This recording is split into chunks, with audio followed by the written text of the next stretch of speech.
the throne of cowards. She was born into a dynasty of ocean liners and old money. A world where whiteness was a currency and cruelty was a family heirloom. They groomed her for aristocracy, for champagne rooms and polite bigotry, for a life where the only battles fought were over seating charts and inheritance. But she walked into Paris smoking modernist chaos, into jazz bars and radical minds, into the arms of a black man her society called unthinkable. And when the world hissed, she didn't flinch. She wore her defiance up both arms, ivory bangles clattering like war drums, a warning shot aimed at every racist in the room. Shame on the world that tried to break her. Shame on the empire that feared a woman loving freely.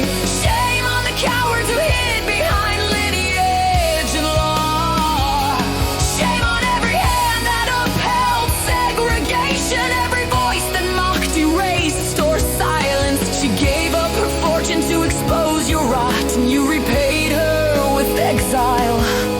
But history remembers the brave and forgets the obedient.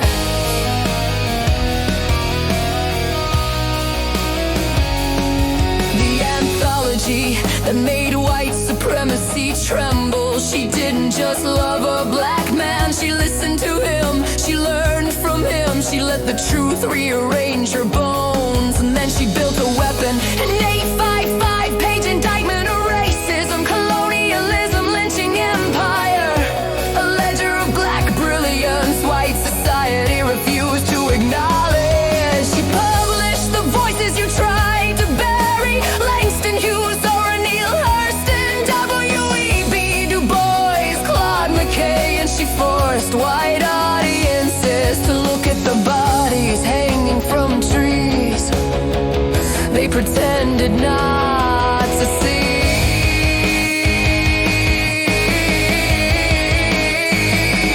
Bookstores refused to carry it, critics called it propaganda. Her own mother disowned her, Nancy didn't care.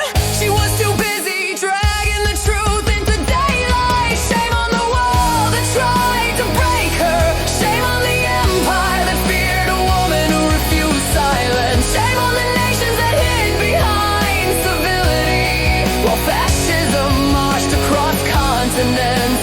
Shame on every comfortable bystander who thought neutrality was noble. She spent a fortune fighting your monsters because you were too cowardly to face them.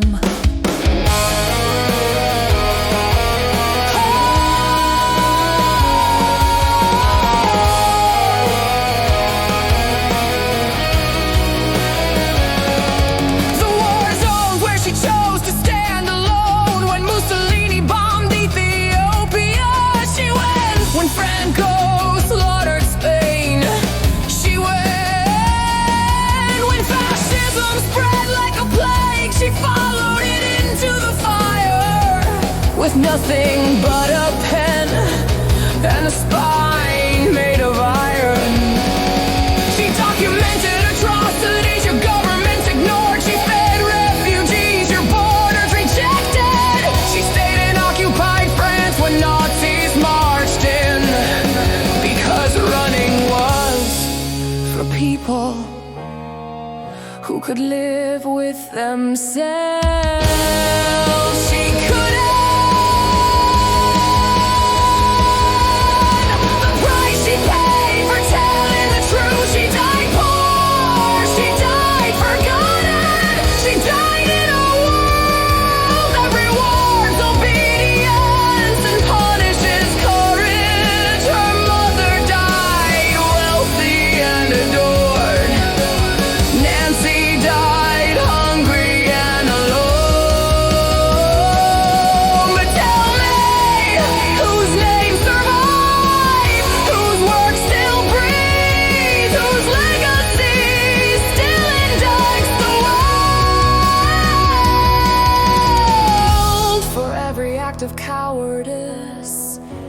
calls tradition. The